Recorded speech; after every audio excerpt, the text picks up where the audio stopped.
Welcome to the Country Club podcast, but not the kind with dress codes and tea times. This is a different kind of country club, one where country living meets real estate, community, and adventure. I'm your host, Diana Cassidy-Bush, and your trusted guide to navigating life beyond the city limits. Whether you're looking to plant roots in a small town, find the perfect recreational escape, or make smart investments in rural properties, this podcast is for you. Because in real estate and in life, it's more than just about buying property. It's about making the right plan, seizing opportunities, and building a future you love. Welcome to the Country Club, where home, community, and opportunity come together. Happy New Year, my beautiful listeners, and welcome back to the Country Club podcast, where we talk all things country, home, community, and lifestyle. If you listened to our last episode, you heard me tease this conversation.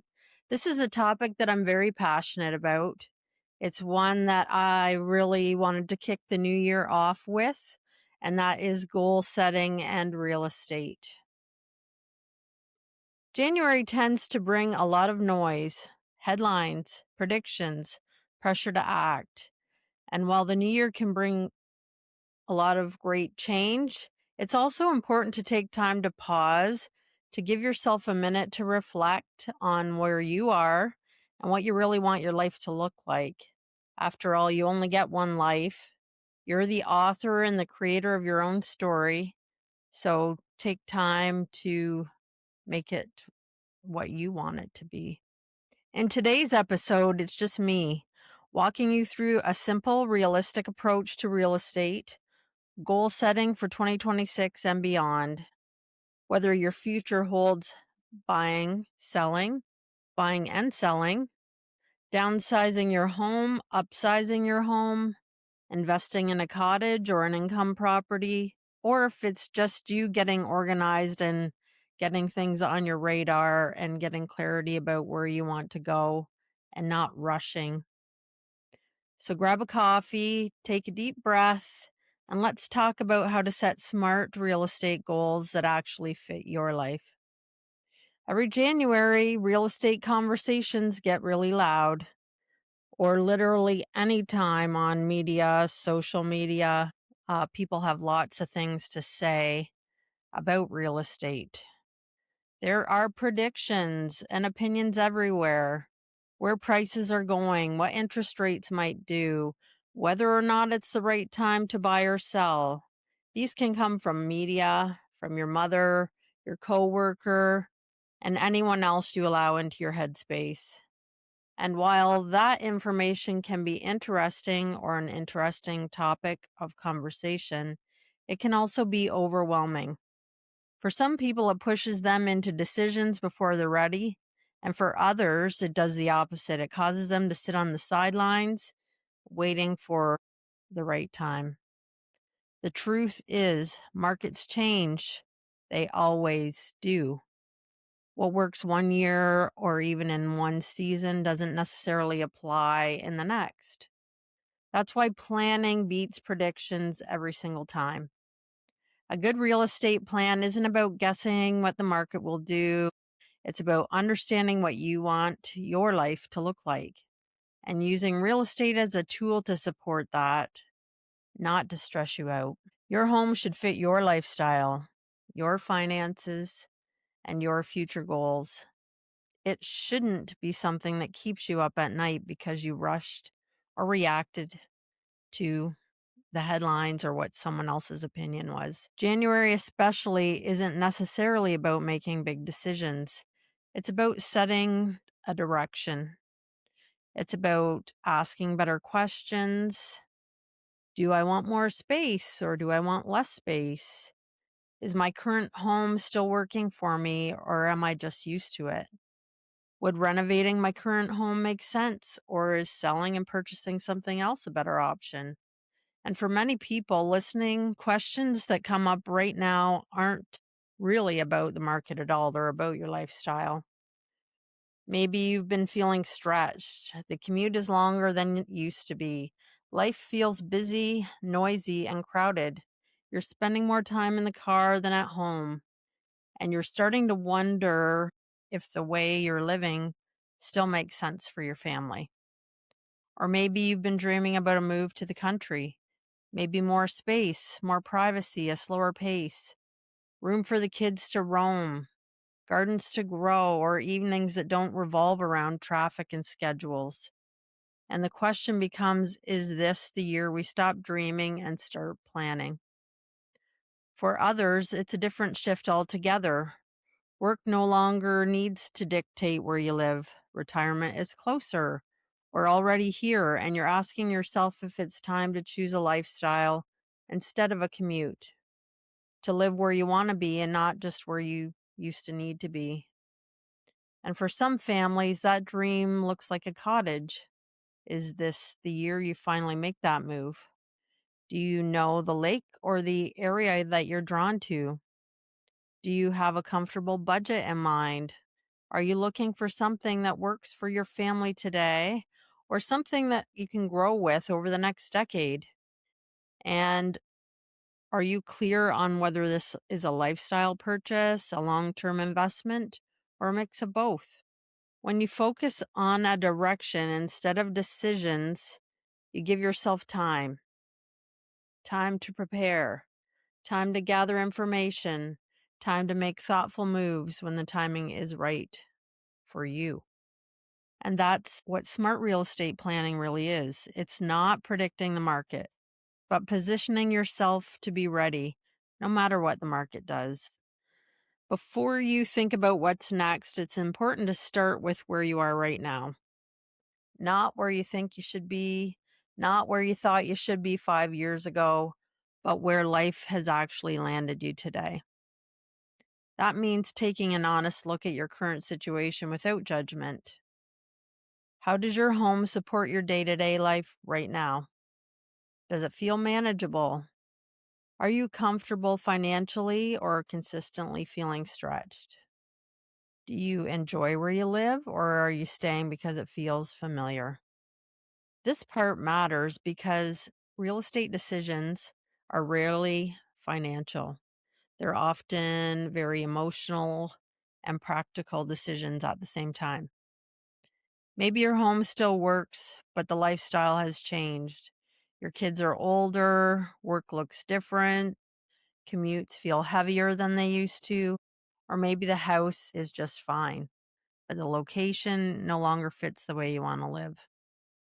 For others, they may feel unsettled. You might be thinking about a move, but unsure of the timing. You don't feel ready to jump, yet staying put doesn't feel right either. And that's the in between space that's actually very normal. Starting where you are means acknowledging your current season of life, and it means recognizing what feels aligned and what feels off without rushing to fix it immediately. Because when you're clear on where you're starting from, the decisions you make later become far more grounded. You're not reacting, you're responding thoughtfully and with intention. And that's how good real estate planning begins. Once you've taken the time to step back, quiet the noise, and get grounded in where you are right now, the next important step is to understand what not to do. Because in the current market, most mistakes don't come from bad intentions. They come from rushing, reacting, and comparing today's decisions to yesterday's market. So let's talk about a few things to avoid, whether you're thinking about buying, selling, or just planning ahead. For buyers, one of the biggest mistakes we see is chasing headlines instead of focusing on your actual needs. News cycles change quickly, and if you base your decisions on what you're hearing week to week, it's easy to lose sight of what you're really looking for in a home or in a lifestyle. Headlines don't live in that house, you do. Another common trap is waiting for the perfect interest rate or the perfect price or the perfect time. The reality is that perfection doesn't exist, and it rarely shows up in real estate. Waiting indefinitely can sometimes mean missing opportunities that actually fit your life very well. A good plan allows you to move when the right property and the right timing comes up and aligns for you, not when the media says it's the right time, because I don't think you'll ever hear that. It's important to avoid stretching your comfort zones just to get in. Buying a home should add stability, not stress. If the payment, the commute, or the upkeep feels overwhelming before you even move in, that's worth listening to. Real estate should support your lifestyle, not pressure it. And finally, many buyers skip early conversation with professionals because they feel like it's too soon or they don't want to bother you. But those early conversations are often what prevent missteps later, whether it's understanding financing options, timelines, or different property types. Planning early creates clarity, and even if your move is still a year or two away, it gives you time to prepare and feel more secure in your decisions. Now, let's talk about sellers. One of the most common mistakes sellers make right now is pricing emotionally or pricing based on what last year's market was. The market has shifted, and yesterday's pricing strategies don't translate today.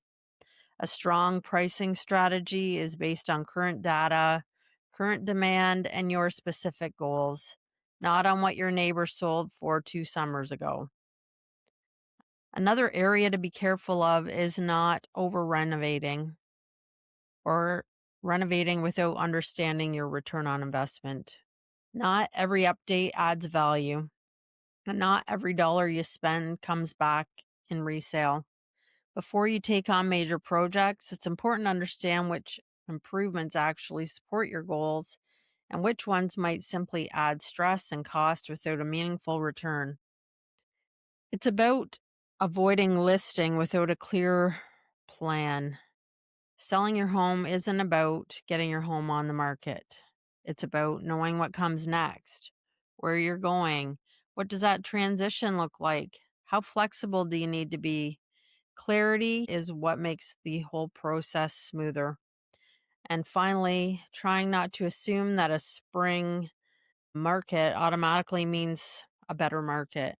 While seasonality does matter, timing alone doesn't guarantee results. Strategy, preparation, and positioning are far more important than the month on the calendar.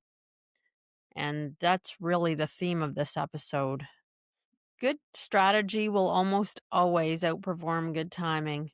When you take the time to plan, understand your needs, and avoid common pitfalls, you put yourself in a position to move with confidence whenever the right opportunity presents itself. Once you've stepped back, grounded yourself in where you are, and understand what to avoid, the next place is creating a simple plan. And when I say simple, I mean dead simple. You don't need a perfect timeline or locked in decision. What you need is a way to think about real estate in layers so your plan can evolve as life does. I like to break this down into 1, 3, and 5 years, or even more. The 1 year window. This isn't about pressure to move, it's about clarity and preparation in the next year. You might take that time to gather information, have early conversations, understand your financial picture, and explore different areas or property types that you might be interested. It's about learning and not jumping into a decision. And then there's the 3 year window. This is where flexibility starts to matter.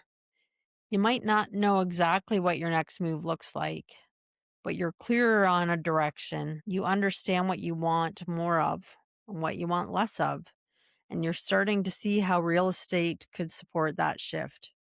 This is often where lifestyle changes take shape, whether that's country living, downsizing, a plan to purchase a cottage, or preparing for retirement. And finally, the 5 year window. This is the bigger picture. This is where real estate ties into long term lifestyle, freedom, and security. Where do you want to be living? How do you want your home to feel? How do you want to spend your time? What kind of flexibility or legacy do you want your real estate decisions to create? When you think this way, you're no longer asking, is now the perfect time? You're asking, is this decision moving me closer to the life that I want? And that shift makes everything clearer. This framework, whether you're talking about a primary home, a country property, a cottage, or an investment, it gives you direction without leaning into a deadline. And that's exactly what good planning will do. As we wrap up, I want to come back to one simple idea. Planning doesn't lock you in, it opens up options. You don't have to have all the answers this year.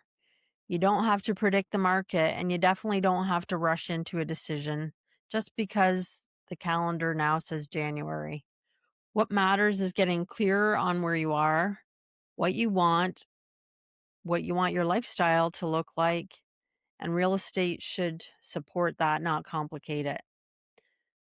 That's why I've created a real estate planning worksheet to go along with this episode, and it's designed to help slow you down, slow down the conversations, the decisions, and help you ask the right questions to start mapping out the goals for a life that feels manageable, realistic, and fits your future goals.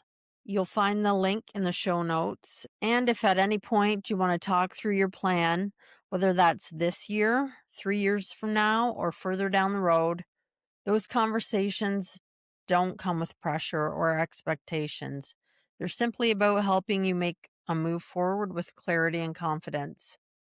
Thanks for spending part of your day with me and for kicking off the new year here on the Country Club podcast, where we talk about all things country, home, and community. Until next time, Happy New Year and happy planning. Thanks for joining me at the Country Club today. I hope our conversation has helped guide your journey. Whether you're looking to plant roots in a small town, find the perfect recreational escape, or invest in rural properties, every situation is unique, and I'm here if you need a trusted resource on your real estate journey. As always, consult with a qualified professional before making any investment decisions. I'm Diana Cassidy-Bush, and I'll see you next time with more conversations about thriving beyond the city limits. Click the follow button for the Country Club podcast with Diana Cassidy-Bush on your favorite podcast platform, and let's start building your future together.